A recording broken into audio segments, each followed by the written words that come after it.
This is the Remembrance Day issue of Esprit magazine. It's a magazine that is actually marking its 20th anniversary this year.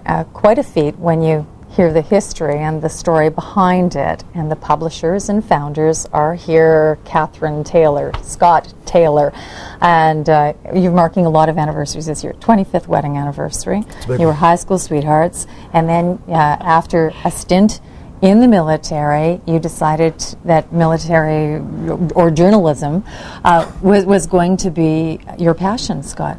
It was essentially a ticket to adventure when we started it. I mean, that was, had someone said, you're going to create this, media bastion, and you're going to go off and do this and challenge corruption, I mean, never. I mean, that was never the point. And to think we'd be still doing it 20 years later, I mean, we wouldn't have known at that point we could have gone that far with it.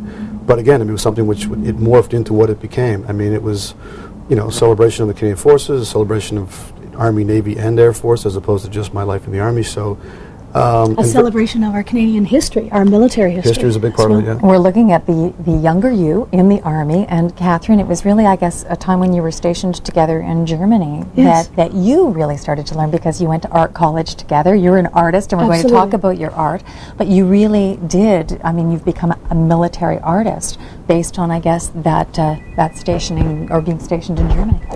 Well, absolutely. It was, as an artist, first and foremost, I think it was an incredible world for an artist to come into and to understand and see how an entire military base works, and the jets going off in the background, and the incredible adventure that Scott was often on, and I enjoyed that aspect very much. We've been showing some of your incredible paintings as well.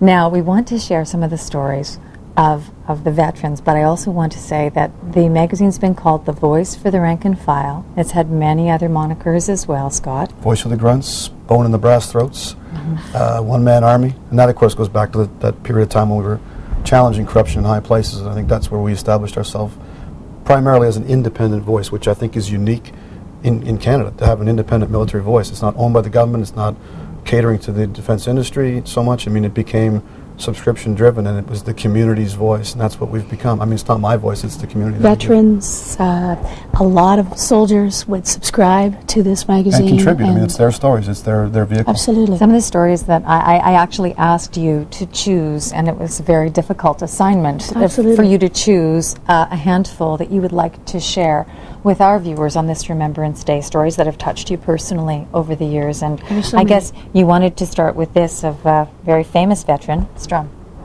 Strom Galloway. Wow. What a character. Just to say the name, I am sure everyone in the defense community knows of him. An incredible man from the RCR. He'd been a journalist, he was an author. He had more days in combat than any veteran in World War II, because he was off with the British Army in North Africa. So, I mean, just an incredible character, a feisty spirit, career soldier, the general who never was. He wrote a book about that. I mean, he never stopped fighting. And he was a shareholder. He was part of the Esprit team, absolutely. A big part of it. He and his wife, incredible, fantastic, strong, right up till their late 80s. And he, I mean, when we ended up taking on the brass, I mean, he backed that, and he realized that something was wrong.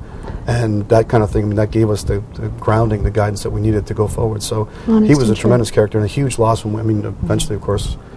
Great writer as well. He left a hole. Another loss was a very personal loss. Maybe you would tell us about this soldier. Jim DeCoste. He was a mentor for me in the forces. I went through my commando training with him. I was in the intelligence section with him.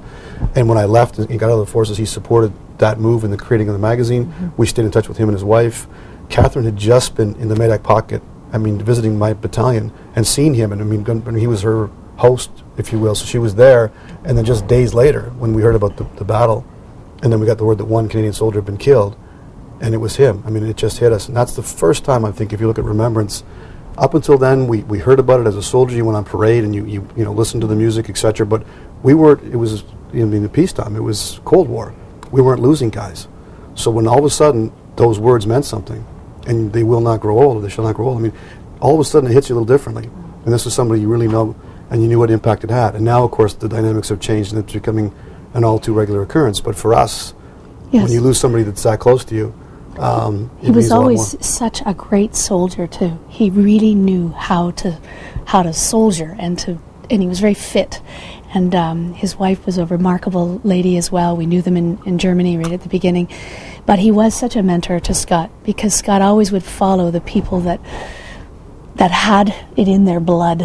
They were soldiers first. We're going to share some more stories about soldiers and other military men and women, and more of the stories of Esprit de Corps when we come back.